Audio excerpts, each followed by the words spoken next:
আল্লাহ তাআলার জন্য সকল প্রশংসা, যিনি আজকের এই জুমার দিনে জুমার নামাজ আদায়ের উদ্দেশ্যে আমাদেরকে যথাসময়ে মসজিদে আসার, দিনই প্রয়োজনীয় কিছু কথা বলার ও শোনার তৌফিক দান করেছেন। আল্লাহ তাআলা শুকরিয়া আদায় করি, আলহামদুলিল্লাহ। অসংখ্য অগণিত দুরূদ ও সালাম বর্ষিত হোক আকায়ে নামদার তাজদার মদিনা মুহাম্মদুর রাসূলুল্লাহ সাল্লাল্লাহু আলাইহি ওয়াসাল্লামের প্রতি। আল্লাহ তাআলা আমাদেরকে যার উম্মত হওয়ার সৌভাগ্য দান করেছেন। মুহতারাম হাজিরিন, আমরা নিজেদের সামর্থ্য অনুসারে আল্লাহ তাআলার ইবাদত করে থাকি। যার যতটুকু তৌফিক হয় ইবাদত আমরা করছি। জীবনের পেছনের সময়টাতে অনেক ইবাদত করেছি, আগামী দিনগুলোতে অনেক ইবাদত করার ফিকির এবং প্রতিজ্ঞা আমাদের রয়েছে। আমরা যে ইবাদতগুলো করে থাকি এগুলো আমাদের কষ্ট, শ্রম এখানে ব্যয় হয়, সময় ব্যয় হয়, কিন্তু এই ইবাদতগুলোকে আল্লাহ তাআলার কাছে কবুল হচ্ছে কিনা এটা আমরা জানি না। যে ইবাদতগুলো আমরা করেছি এই ইবাদতগুলো আল্লাহ তাআলার কাছে কবুল হয়েছে কিনা এটা আমাদের জানা নেই।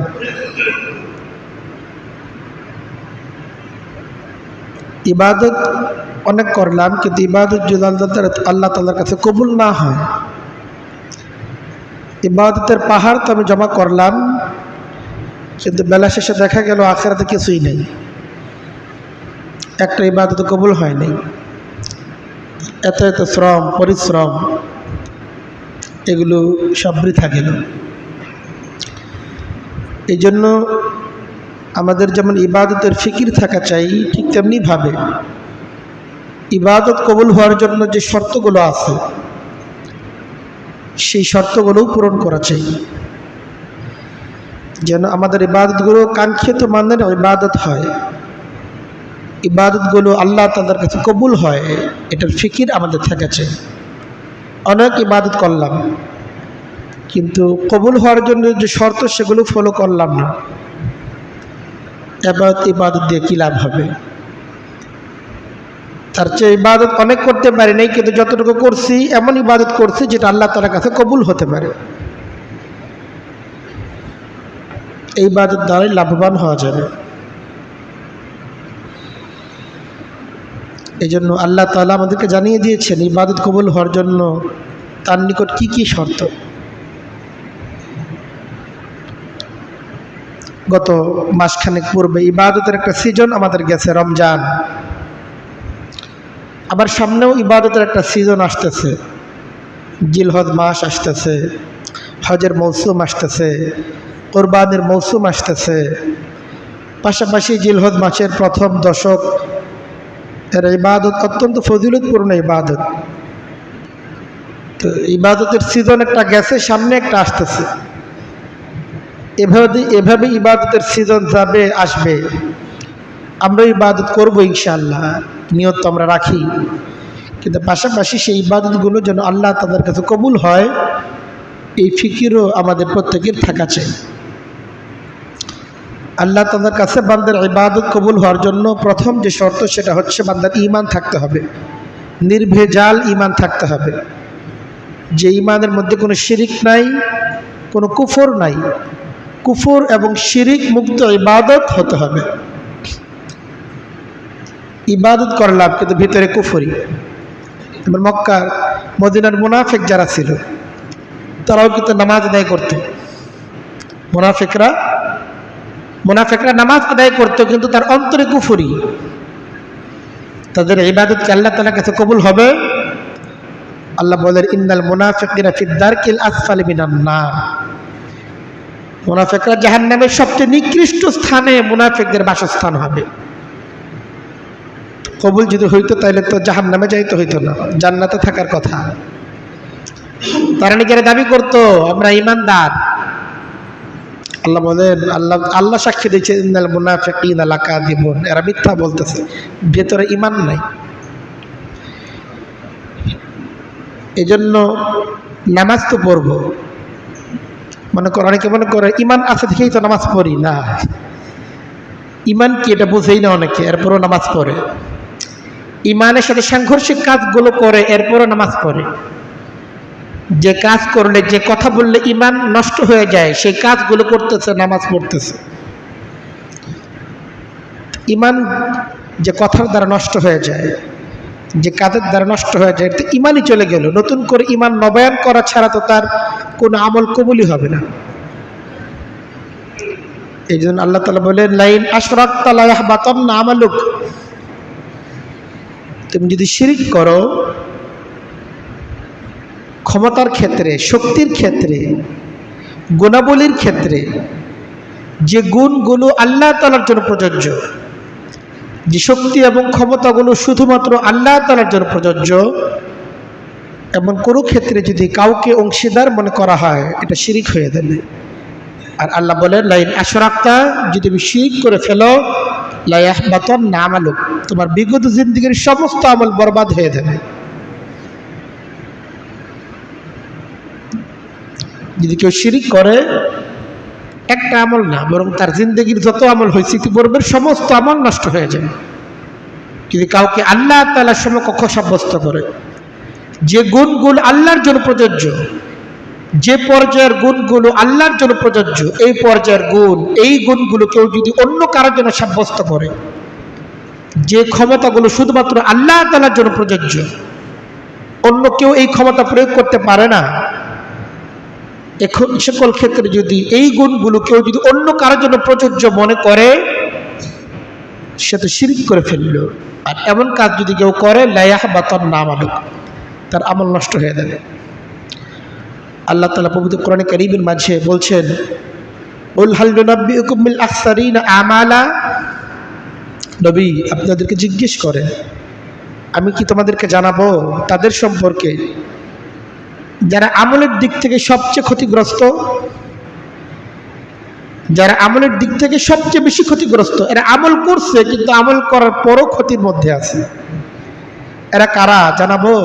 কুল হাল নুনাব্বিউকুম বিল আখসারিনা আমালা, যারা আমল করছে অনেক এবং তারা মনে করতো আন্নাহুম ইহসিনুনা সুনআ, তারা তো অনেক সুন্দর সুন্দর আমল করছে। ওহুম ইয়াহসাবুনা আন্নাহুম ইহসিনুনা সুনআ, তারা মনে করতো আমরা তো অনেক সুন্দর সুন্দর আমল করছি, অনেক ভালো ভালো নেক আমল আমরা করছি। আল্লাহ আল্লাযীনা কাফারু বিআয়াতি রাব্বিহিম ওয়া লিকাইহি, যারা তাদের রবকে কুফরি করেছে এবং তার সাথে পরকালে মুখোমুখি হতে হবে, এটাকে যারা অস্বীকার করেছে, এরা হলো সেই শ্রেণীর লোক যাদের সমস্ত নেক আমল আল্লাহ তাআলা একদম বরবাদ হয়ে যাবে। এই সমস্ত আমলের কোনো লাভ, পুণ্য তারা লাভ করতে পারবে না।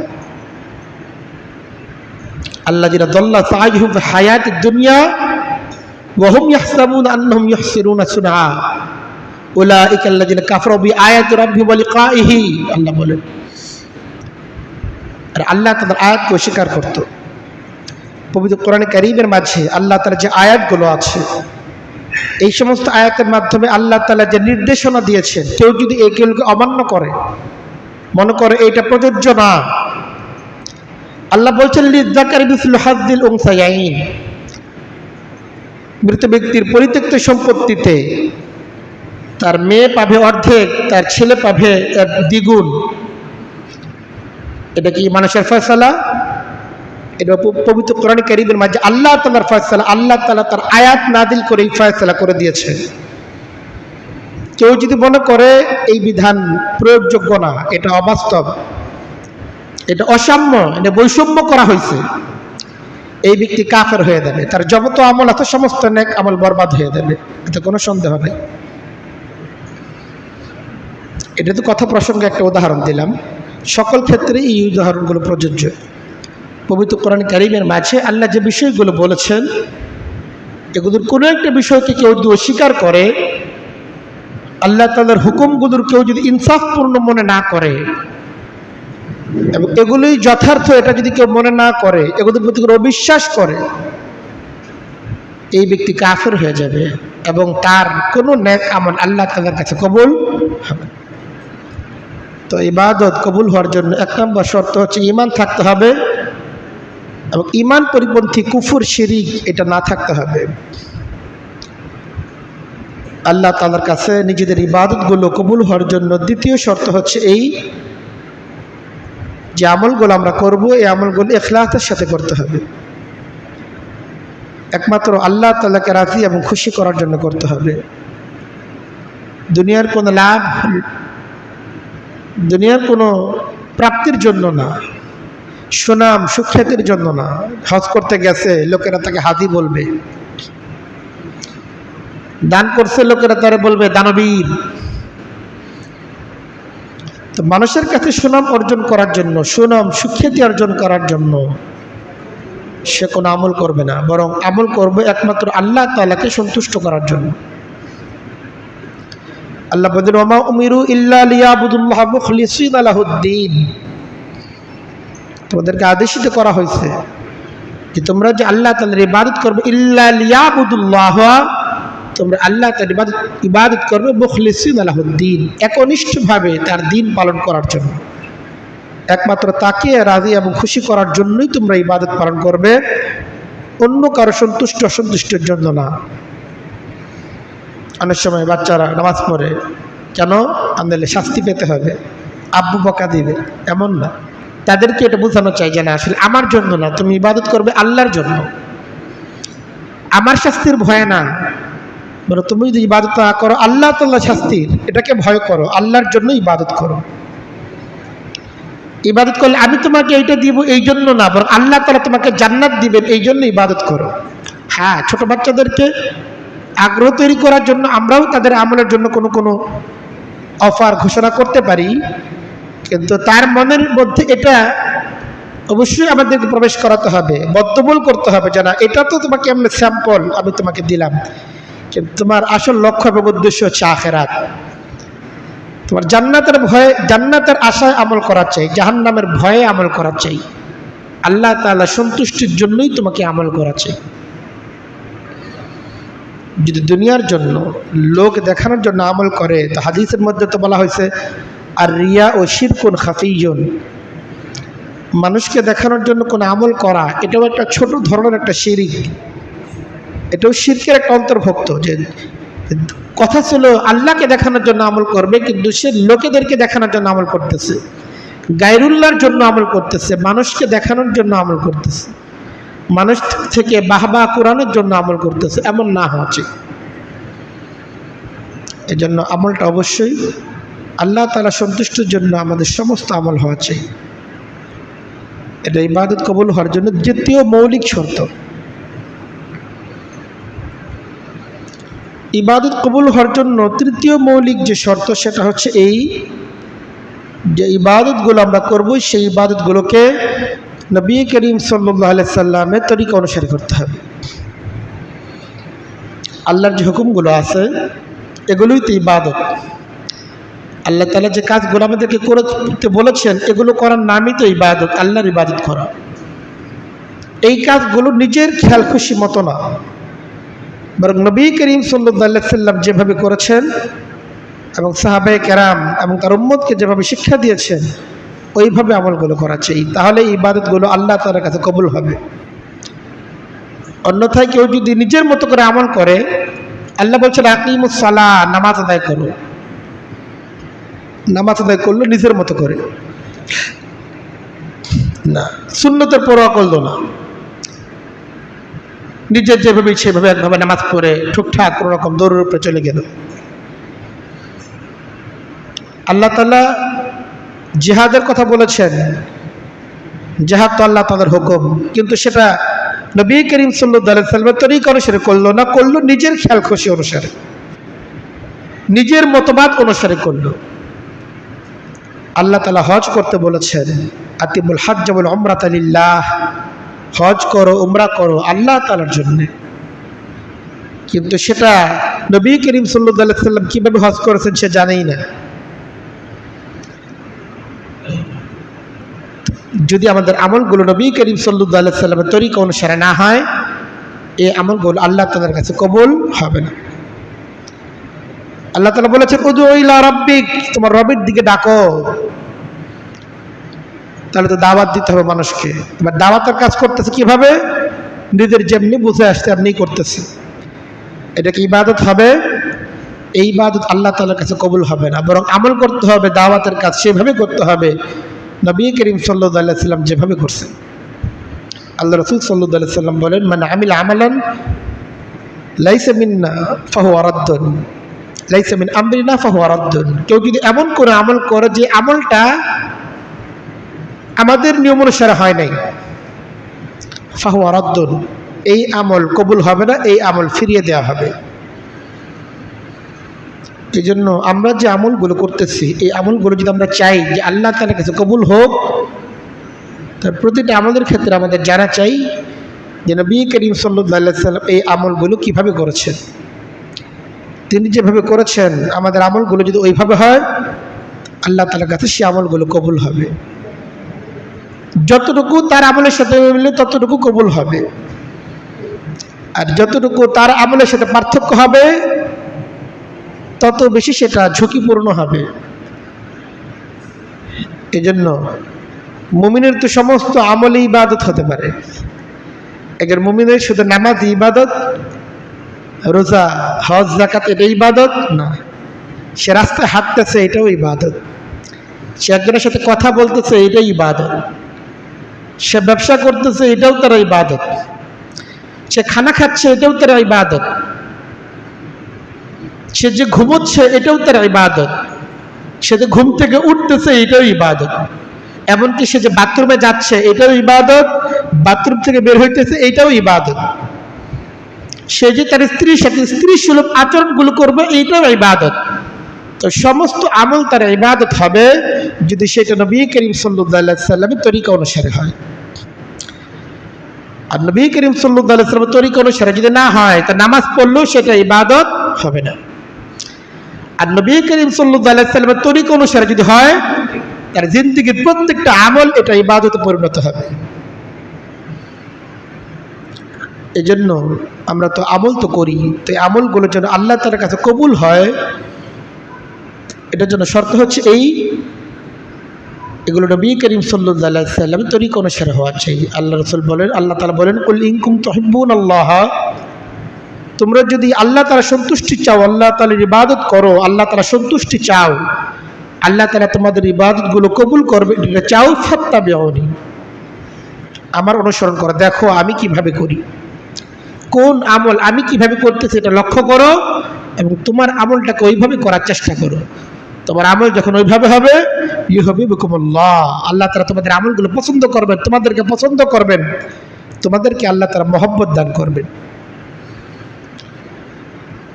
এগুলো হচ্ছে ইবাদত কবুল হওয়ার কিছু মৌলিক শর্ত। এক নম্বর বলছে হলে নির্ভেজাল ঈমান থাকতে হবে। দুই নম্বর হচ্ছে ইখলাস থাকতে হবে অন্তরে, একমাত্র আল্লাহ তাআলাকে সন্তুষ্ট করার জন্যই করতে হবে। আর তৃতীয় হচ্ছে এই নবী করিম সাল্লাল্লাহু আলাইহি ওয়াসাল্লামের তরিকা অনুসারে করতে হবে। খুব ইখলাসের সাথেই করলাম, আল্লাহ তাআলাকে সন্তুষ্ট করার জন্যই করলাম, কিন্তু নবীজির তরিকা অনুসারে হইল না। আমার মনের মধ্যে অনেক আবেগ, আল্লাহর প্রতি অনেক ভালোবাসা, এমনকি নবী করিম সাল্লাল্লাহু আলাইহি ওয়াসাল্লামের প্রতিও অনেক ভালোবাসা, কিন্তু আমল যেটা করছি এটা নবী করিম সাল্লাল্লাহু আলাইহি ওয়াসাল্লামের তরিকা অনুসারে হয় নাই, এই ইবাদত কবুল হবে? এই ইবাদত কবুল হবে না। শুধু আবেগ দিয়ে ইবাদত কবুল হয়ে যাবে না, ইবাদত কবুল হওয়ার জন্য আল্লাহ তাআলার মানদণ্ড হচ্ছে এই, আমার রাসূলকে পাঠাইছি তাকে ফলো করো, তার অনুসরণের মধ্যেই আমাদের ইবাদত কবুল হওয়ার শর্ত এটা নিহিত আছে। যে ইবাদতগুলো আমরা করেছি, আগামী দিনে করবো ইনশাআল্লাহ, এই ইবাদতগুলো যে আল্লাহ তাআলার কাছে কবুল হচ্ছে এর আলামত কি? এটা তো বললাম হলো ইবাদত কবুল হওয়ার শর্ত কি, শর্ত আগে দেখা যায়, এই শর্তগুলো আগে ফলো করতে হবে, এই জিনিস পাওয়া গেলে ইবাদত কবুল হচ্ছে। আর ইবাদত কবুল করার পরে এই ইবাদত যে আসলে আল্লাহ তাআলার কাছে কবুল হচ্ছে এর আলামত কি? আমরা নামাজ পড়েছি, এই নামাজ যে আল্লাহ তাআলার কাছে কবুল হচ্ছে আমি কিভাবে বুঝবো? রোজা রেখেছি, এই রোজাগুলো যে আল্লাহ তাআলার কাছে কবুল হয়েছে এটা কিভাবে বুঝবো? আগামী দিনে যাদের হজ করার নিয়ত আছে, আলহামদুলিল্লাহ আল্লাহ তাআলা যাদেরকে কবুল করেছেন, ইবাদত যে এটা কবুল হলো এর আলামত কি? তো প্রত্যেকটি আমল, প্রত্যেকটা ইবাদত যেগুলো আমরা করি বা করে ফেলেছি, এই আমলগুলো যে আল্লাহ তাআলার কাছে কবুল হচ্ছে এর আলামত কি? কিভাবে আমরা বুঝতে পারি যে ইবাদতটা আল্লাহ তাআলার কাছে কবুল হচ্ছে? এই বিষয়টা আসলে অন্যের ক্ষেত্রে প্রয়োগ করা যাবে না, এটা নিজের ক্ষেত্রে প্রয়োগ করতে হবে। একটা সমস্যা হচ্ছে এই বয়ান যা আছে সবাই প্রয়োগ করে আরেকজনের ক্ষেত্রে, এটা আমি আমার ক্ষেত্রে প্রয়োগ করবো, আপনি আপনার ক্ষেত্রে প্রয়োগ করবেন। আরেকজনের ব্যাপারে খবর লাগানো, ওই যে হুজুর তো বলছে আলামত এটা, ওর মধ্যে তো পাওয়া যায় নাই, বোঝা গেল তার ইবাদত কবুল না। বিষয়টা এমন না। যা কিছু আলোচনা এটা প্রয়োগ করতে হবে নিজের ব্যাপারে, যে আমি আমার ক্ষেত্রে লক্ষ্য করি, অন্যের ব্যাপারে না। অন্যের ব্যাপারে শুধু ধারণা পোষণ করি। দেখেন, আলামত তো হচ্ছে আলামত, এটা কোনো চূড়ান্ত সিদ্ধান্ত না। এটার ভিত্তিতে চূড়ান্তভাবে ফয়সালা করার কোনো সুযোগ নেই যে ইবাদত এটা নিশ্চিতভাবেই হুজুর এই আলামত বলছে, এই আলামত পাওয়া গেছে, ইবাদত কবুল হয়েছে, আলামত পাওয়া যায় নাই, কাদের কবুল হয় নাই। ব্যাপারটা এমন না। বরং আলামতের দ্বারা নিজের অন্তরের মধ্যে একটা আত্মবিশ্বাস, একটা আত্মতৃপ্তি, একটা শুকরিয়া আদায়ের অনুভূতি তৈরি করা, এটা হচ্ছে মাকসাদ। কারণ যখন ইবাদত কবুল হওয়ার কিছু আলামত নিজের মধ্যে থাকে, অন্তরের মধ্যে আশা জাগে যে না, আমার ইবাদতগুলো কবুল হচ্ছে। আবার আলামত পরিপন্থী কিছু কাজ আছে, সেগুলোর ব্যাপারে যদি আমরা সচেতন হই, তবুও তখনও আমাদের আলামত কবুল হওয়ার ব্যাপারে যে পথগুলো আছে, যে নিয়মগুলো আছে, সেগুলো হেফাজত থাকবে। ইবাদত কবুল হওয়ার একটা আলামত হচ্ছে এই যে ইবাদত যখন সে করবে, যখন করতেছে, এই ইবাদত করাকালীন সময়ে, পরবর্তী সময়ে, ইবাদত করাকালীন সময়ে তার পরবর্তী গুনাহের প্ল্যান না থাকতে হবে। একটা ইবাদত করতেছে, ইবাদত যখন করতেছে তার তখনই প্ল্যান আছে, আচ্ছা এই সময়টা গেলেই গুনাহটা করব। যেমন রমজান মাসে অনেকেই কিছু ইবাদত করে, যে ইবাদতগুলো অন্য সময় করা হয় না, কিন্তু তার শুরু থেকেই নিয়ত এটা রমজান কেন্দ্রিক। ঈদের চাঁদটা উঠলেই ব্যাস এই ইবাদতে 12টা বাজায় দেয়। এই যে ইবাদত, যে ইবাদত করার সময় এই ইবাদতের উপর থাকার নিয়ত নাই, বরং এই একটা পিরিয়ড বা একটা সময় পার হলেই পরবর্তীতে আবার গুনাহের প্ল্যান, এই ইবাদতগুলো আল্লাহ তাআলার কাছে কবুল হয় না। যে ইবাদতের সাথে গুনাহের ইচ্ছা থাকে, মসজিদ থেকে বের হয়েই একটা গন্ডগোল বাঁধানোর প্ল্যান আছে, মসজিদ থেকে বের হয়েই চিন্তা করতেছে ওর কি ধরতে হবে, ওরে মারতে হবে, অমুকের এই ক্ষতি করতে হবে। তো এই যে ইবাদত করার সময় গুনাহের প্ল্যানগুলো, এগুলো এই কথার আলামত যে ইবাদত কবুল না হওয়ার সম্ভাবনা তৈরি করে। হযরত ইয়াহইয়া ইবনে মুআজ তিনি বলেন, মান ইস্তাগফারা বিলিসানিহি ওয়া কলবুহু মাকুদুন বিল মাসিয়াতি ওয়া আযমুহু আন ইয়াউদা ইলাল মাসিয়াতি ফাসাওমুহু আলাইহি মারদুদ ওয়া বাবুল কবুল আলাইহি মারদুদুন। হযরত ইয়াহইয়া ইবনে মুআজ রাদিয়াল্লাহু আনহু তিনি বলেন, যে ব্যক্তি তার জবানের দ্বারা ইস্তেগফার করলো, আল্লাহ আমার মাফ করে দেন, যখন বলতেছে আল্লাহর কাছে আল্লাহ মাফ করে দেন, যে গুনাহের জন্য ক্ষমা চাইতেছে, বাসায় ফিরে এই গুনাহটা সে করবে, এই পরিকল্পনা এখনো আছে। তো জবানের দ্বারা তো সে ইস্তেগফার করছে, আল্লাহ তার কাছে ক্ষমা চাইছে, কিন্তু তার কল্প এখন গুনাহের সাথেই জুড়ে আছে, এবং তার ইচ্ছা এইটাই যে একটা নির্ধারিত সময় পার হওয়ার পরেই সে আবার গুনাহে যুক্ত হবে। এখন একটা মুসিবতের মধ্যে পড়ছে, এখন মুসিবত থেকে উদ্ধার হওয়ার জন্য তার আল্লাহরে দরকার, এখন খুব আল্লাহরে ডাকতেছে। আবার এই মুসিবতটা চলে গেলেই আবার সে আগের মতোই অবস্থা। তো এই যে অবস্থাটা, ইবাদত করার সময় ইবাদত ছাড়ার একটা ইচ্ছা থাকা, ইবাদত যখন করতেছে তখন থেকে তার প্ল্যান হলে ইবাদত সে করবে না সামনে, এখনই এরা করতেছে, সামনে একটা মাস পার হইলেই, রমজানটা পার হইলেই আবার সেই গুনাহটা করবে, বা বিপদটা চলে গেলেই এই গুনাহের মধ্যে আবার যুক্ত হবে। এগুলো এই কথার আলামত যে ইবাদত আসলে কবুল হচ্ছে না। অন্তর মধ্যে থাকতো এই আল্লাহ আর কোনো দিন এই গুনাহ করব না, আজীবন এই ইবাদত ধরে রাখবো, অন্তরের এই দৃঢ়তা, এটা ইবাদত কবুল হওয়ার একটা আলামত। কাজে ইবাদত যখন করছি তখন এই ফিকির থাকা চাই ইবাদতটা করবো, যে জুমার নামাজ আদায় করতে আসছি, এখনই তার প্ল্যান আছে আসর পড়বে না, আসরে আসার কোনো টার্গেট বা ইচ্ছাই নাই, তো এই জুমার নামাজ কবুল হওয়ার কতটুকু আশা সে করতে পারে? বরং যখন একটা নামাজ পড়তেছি তখনই ইচ্ছা থাকা চাই যে ইনশাল্লাহ আমি আসর পড়বো, আসর যখন পড়বে ইচ্ছা থাকা চাই ইনশাল্লাহ মাগরিব পড়বো। যখন একটা ইবাদত করতেছি তখনই টার্গেট হলো যে ওই সময় অমুক জায়গায় যাব, ওই সময় এই নামাজটা পড়বো না, তো এই ইবাদত কেমনি কবুল হবে? হ্যাঁ, হয়তো আমার ইচ্ছা আছে কিন্তু পরবর্তীতে পড়তে পারি নাই, সেটা ভিন্ন জিনিস।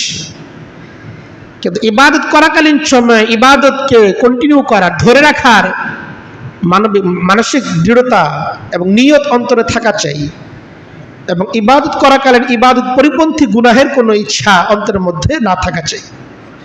এটা ইবাদত কবুল হওয়ার জন্য একটা গুরুত্বপূর্ণ শর্ত। ইবাদত কবুল হওয়ার একটা আলামত হচ্ছে এই, যার ইবাদত কবুল হবে তার অন্তর মধ্যে ইবাদত কবুল না হওয়ার কিছু ভয়ও থাকবে। অনেকে ইবাদত করে বেপরোয়া হয়ে যায়, মনে করে তার ইবাদতটাকে 100% কবুল হয়েই গেছে। না, এমন মনে না করা চাই। বরং সাহাবায়ে কেরাম দেখেন, আম্বিয়ে কেরামের আমল দেখেন, এত ইবাদত তারা করতেন, তারা জান্নাতের সুসংবাদ আল্লাহ তাআলার রাসূলের পক্ষ থেকে পেয়েছেন, এরপর অন্তর ভয় যে আমার ইবাদত মনে হয় কবুল হচ্ছে না। তো অন্তরের মধ্যে এই যে একটা ভয়, একটা শঙ্কা কাজ করা, ইবাদতের সকল নিয়ম রক্ষা করে। একটা ইবাদত কবুল হওয়ার জন্য, একটা নামাজের জন্য কি কি ফরজগুলো আছে, কি কি ওয়াজিবগুলো আছে, এগুলো সে আদায় করছে। যে সমস্ত কাজের দ্বারা নামাজ নষ্ট হয়ে যায়, নামাজ মাকরুহ হয়ে যায়, ওই কাজগুলোর ক্ষেত্রে বিরতও থাকছে। এরপরে তার অন্তরে ভয়, না জানি এই ইবাদতটা কাঙ্ক্ষিত মানের হয় নাই, নবী করিম সাল্লাল্লাহু আলাইহি ওয়াসাল্লাম তরিকা অনুসারে করার তো চেষ্টা করেছি সামর্থ্য অনুসারে, কিন্তু হয়তো কবুল হয় নাই। এমন একটা, এটা নিরাশা না, আসলে এটাকে নিরাশা শব্দের দ্বারা ব্যাখ্যা করা মুনাসিব না, বরং এটা একটা ভয় অন্তরের মধ্যে থাকা চাই, যেই ভয়টা সাহাবায়ে কেরামের মধ্যেও ছিল। এই জন্য পবিত্র কোরআন কারীমের মাঝে আল্লাহ তাআলা তাদের প্রশংসা করতেন, ওয়াল্লাযিনা ইউতুনা মা আতাউ। আল্লাহ তাআলা সাহাবায়ে কেরামের আমল, যে আমলগুলোকে আল্লাহ তাআলা কবুল করেছেন, সেই আমলের প্রশংসা আল্লাহ তাআলা করতেছেন। আল্লাযিনা ইউতুনা মা আতাউ, তাদের কিছু হুকুম দেওয়া হয়েছে, হুকুম তো তারা পালন করে, কিন্তু পালন করার পরও ওয়া কুলুবুহুম ওয়াজিলা, তাদের অন্তরের মধ্যে ভয় আছে আল্লাহ তাআলার, আয় হায় আমলটা কি কবুল হলো না কিনা, আমার অজান্তে আমার কোনো ত্রুটি বিচ্যুতি রয়ে গেল কিনা, এমন একটা ভয় তার অন্তরের মধ্যে সবসময় কাজ করে। এই জন্য ইবাদত কবুল হওয়ার আশা তো বান্দার মধ্যে থাকবে, নিরাশা তো থাকবে না, কিন্তু অন্তরের মধ্যে এই যে সাহাবায়ে কেরামের যে একটা ভয় অন্তরের মধ্যে ছিল, এই যে ভয় অন্তরের মধ্যে লালন করা চাই।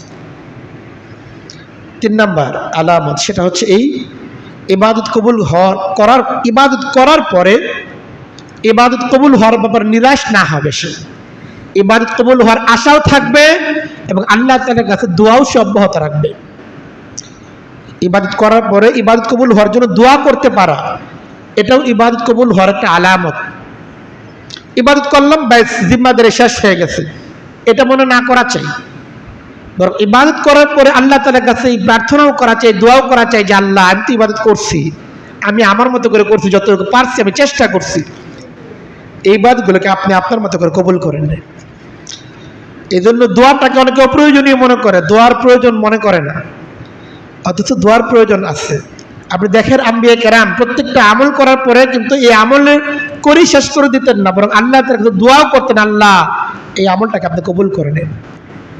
যেমন হযরত ইব্রাহিম আলাইহিস সালাতু ওয়াস সালাম, ইসমাঈল আলাইহিস সালাতু ওয়াস সালাম যখন তারা কাবা ঘর নির্মাণ করলেন, আল্লাহ তাআলা সেই ইতিহাস কোরআন পাকের মাঝে তুলে ধরেছেন। আল্লাহ বলেন, ইয ইয়ারফাউ ইব্রাহিমুল কাওয়াইদ মিনাল বাইতি ওয়া ইসমাঈল, যখন আমার পয়গম্বর ইব্রাহিম এবং ইসমাইল কাবা শরীফের ভিত্তি তারা স্থাপন করলেন, স্থাপন করার পর দেখেন আম্বিয়া কেরাম কাবার ঘরের ভিত্তি স্থাপন করতেছেন, তো আল্লাহর হুকুমেই করতেছেন, যেভাবে আল্লাহ তারা বলছেন ওইভাবেই করতেছেন, অন্তরের মধ্যে কোনো শিরিক নাই, কোনো কুফর নাই, একমাত্র আল্লাহকে সন্তুষ্ট করার জন্যই করতেছেন। এরপরও তারা কিন্তু আল্লাহ তার কাছে দোয়া করতেছেন, আশা নিয়ে দোয়া করতেছেন, রব্বানা তাকাব্বাল মিন্না ইন্নাকা আনতাস সামিউল আলিম। আল্লাহ আমরা তো আমাদের মধ্যে করে করলাম, এখন আমাদের ভয় আছে ইবাদত কবুল না হওয়ার, কাঙ্ক্ষিত আমাদের হয় নাই, কিন্তু আবার আপনার কাছে আশাও রাখি, আপনি চাইলে তো কবুল করে ফেলতে পারেন। রব্বানা তাকাব্বাল মিন্না, হে আল্লাহ আপনি আমাদের আমলগুলোকে কবুল করে নেন, ইন্নাকা আনতাস সামিউল আলিম, নিশ্চয়ই আপনি তো সব শুনতেছেন, সব আপনি দেখতেছেন, সব জানতেছেন, কাজে আমাদের ইবাদতগুলো সম্পর্কে আপনি জানেন, সব দেখতেছেন, আমাদের আমলগুলোকে আপনি কবুল করে নিন। তো ইবাদত করার পরে ইবাদত কবুল হওয়ার জন্য দোয়া করতে পারা, এটাও ইবাদত কবুল হওয়ার একটা আলামত। কাজে দোয়াটাকে অপ্রয়োজনীয় মনে না করা চাই। যার ইবাদত কবুল হবে, ইবাদত কবুল হওয়ার একটা আলামত হচ্ছে এই যে নিজের যে ইবাদতটা আছে এটাকে কখনোই সে বেশি মনে করবে না, অনেক করে ফেলছি এমন মনে করবে না। তার ইবাদতের পরিমাণ বাস্তবে যাই হোক না কেন সেটাকে সবসময় সে ছোট মনে করবে, এটাকে অনেক বড় করে সে মনে করবে না। এটার জন্য কোনো অহংকার সে প্রদর্শন করবে না যে আমি এই ইবাদত করছি, শুধু হজ করে আসছি, আজকে এত টাকা তাহাজ্জুদ পড়ছি, এগুলো বলার জন্য না আসলে ভাই, এগুলো আপনি নিজের মাঝে রাখেন। যা কিছু প্রাপ্তি আল্লাহ তাআলার কাছে দোয়া করেন যেন আল্লাহ তাআলা দেন, মানুষের কাছে বলে বেড়ানোর জন্য আমলগুলো না। আসলে আমাদের আমল যত বেশি হোক না কেন, আল্লাহ তাআলার যে নিয়ামত আমরা ভোগ করতেছি সেই তুলনায় আমলগুলো খুবই সামান্য। কাজে নিজের কোনো ইবাদতকে অনেক বেশি মনে না করা চাই, সবসময় ছোটই মনে করা চাই। আল্লাহ তাআলা তার নবীকে বলতেছেন, ইয়া আইয়ুহাল মুদ্দাসসির কুম ফাআনদির ওয়া রাব্বাকা ফাকাব্বির ওয়ার রুজজা ফাহজুর ওয়ালা তামনুন তাস্তাকসির। নবী করিম সাল্লাল্লাহু আলাইহি সাল্লামের উপর যখন জিবরাইল আলাইহিস সালাতু ওয়াস সালাম ওহী নিয়ে আসলেন, নবী তো প্রথমেই ভয় পেয়ে গেছেন। ঘরে গিয়ে আম্মা জান হযরত খাদিজাকে বলছেন, এই জাম্মিলুনি জাম্মিলুনি, আমার তাড়াতাড়ি চাদর দিয়ে মোড়ায় দাও, শরীরের মধ্যে জ্বর আইসা গেছে, কম্পন তৈরি হয়ে গেছে।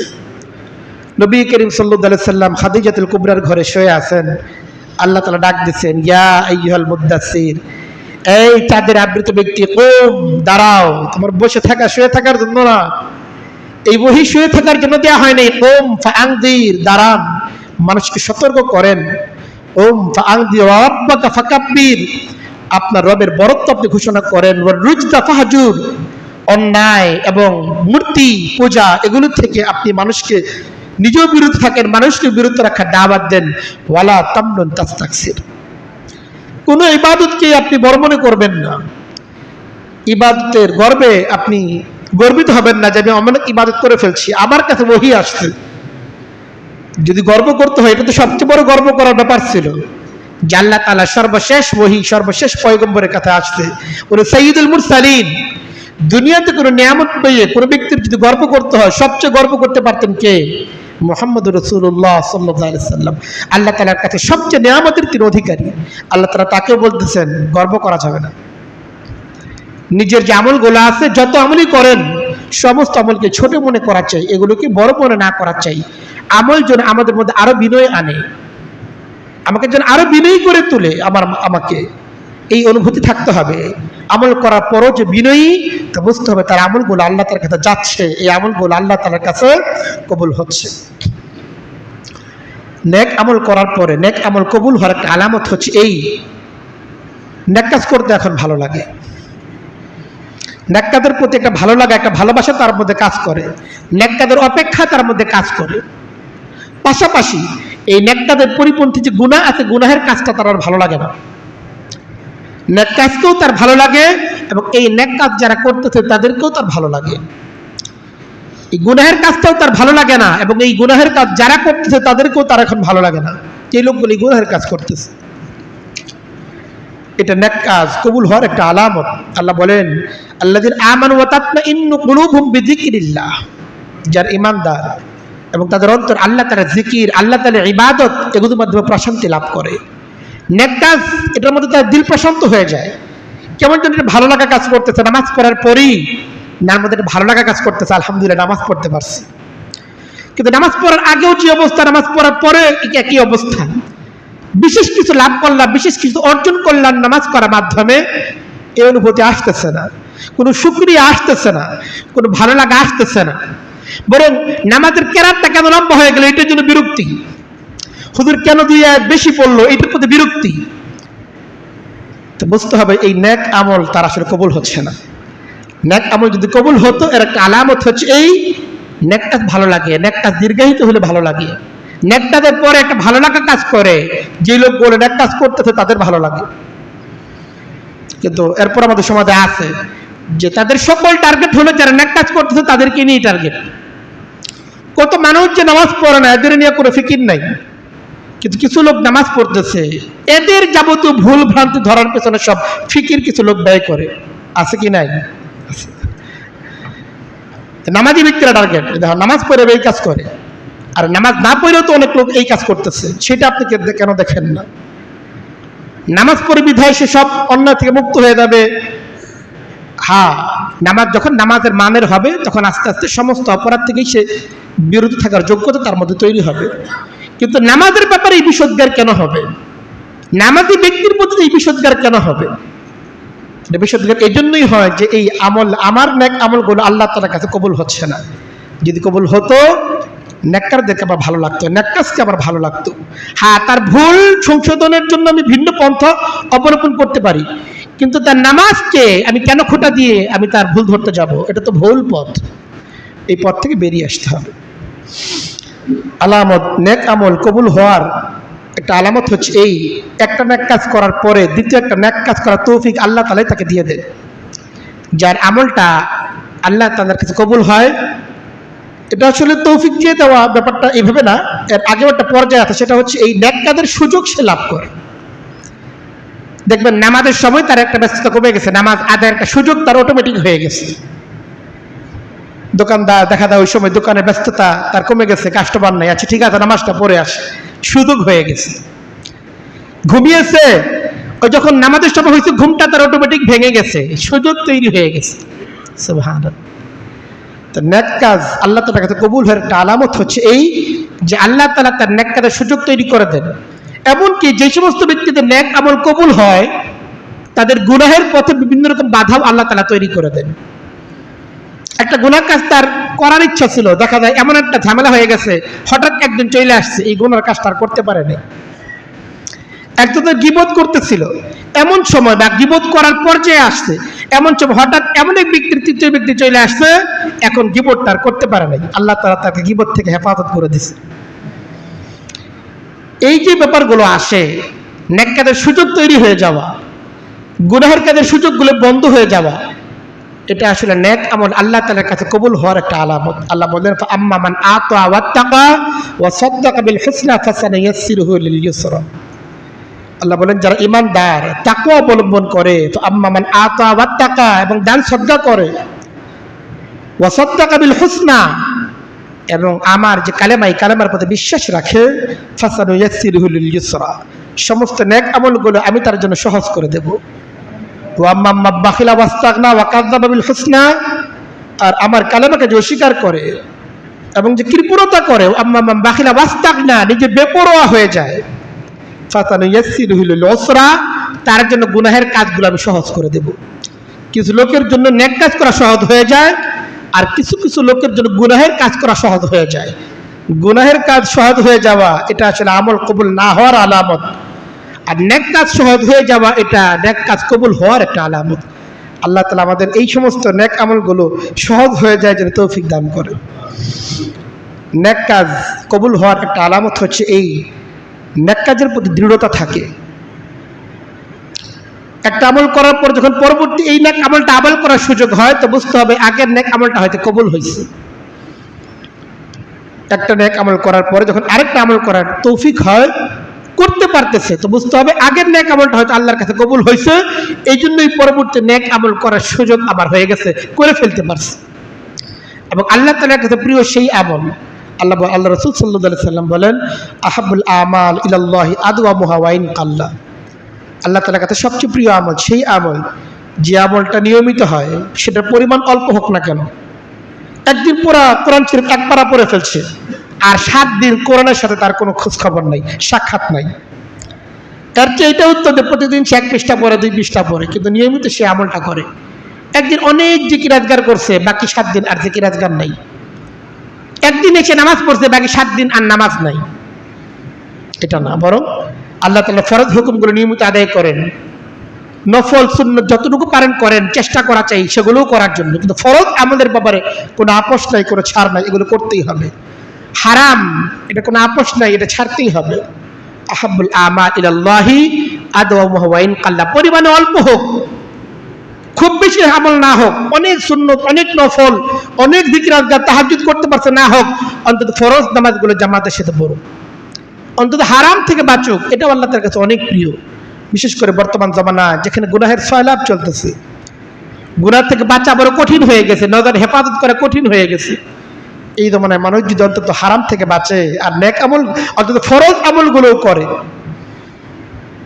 আল্লাহ তাআলার কাছে হয়তো এটাই তার জান্নাতের জন্য যথেষ্ট হয়ে যেতে পারে। আমাদের বুজুর্গানি যদি এমন আশাই ব্যক্ত করেন যে বর্তমান যে জমানা, এই জমানায় কেউ যদি অন্তত ফরজগুলো পালন করে হারাম থেকে বাঁচে, সেই ইনশাআল্লাহ জান্নাতি। এই জন্য নেক আমল কবুল হওয়ার জন্য বেশ কিছু শর্তের কথা আমরা আলোচনা করলাম, এবং নেক আমল যে কবুল হচ্ছে, যে আলামতগুলোর কথা বলা হলো, এই আলামতগুলো নিজের ক্ষেত্রে প্রয়োগ করার চেষ্টা করি, যে নেক আমল করার পর এই অনুভূতি কি আমার তৈরি হচ্ছে, এবং যে বিষয়গুলোর কথা বলা হলো এগুলো কি আমার ক্ষেত্রে প্রয়োগ হচ্ছে কিনা, আমার ক্ষেত্রে হচ্ছে কিনা। যদি হয় তো আলহামদুলিল্লাহ, যদি না হয়ে থাকে তো সেই গুণগুলো অর্জন করা, সেই অনুভূতিগুলো অর্জন করার জন্য সচেষ্ট হওয়া চাই। আল্লাহ তাআলা আমাদের সকলকে তৌফিক দান করেন। ওয়া আখিরু দাওয়ানা আলহামদুলিল্লাহি রাব্বিল আলামিন।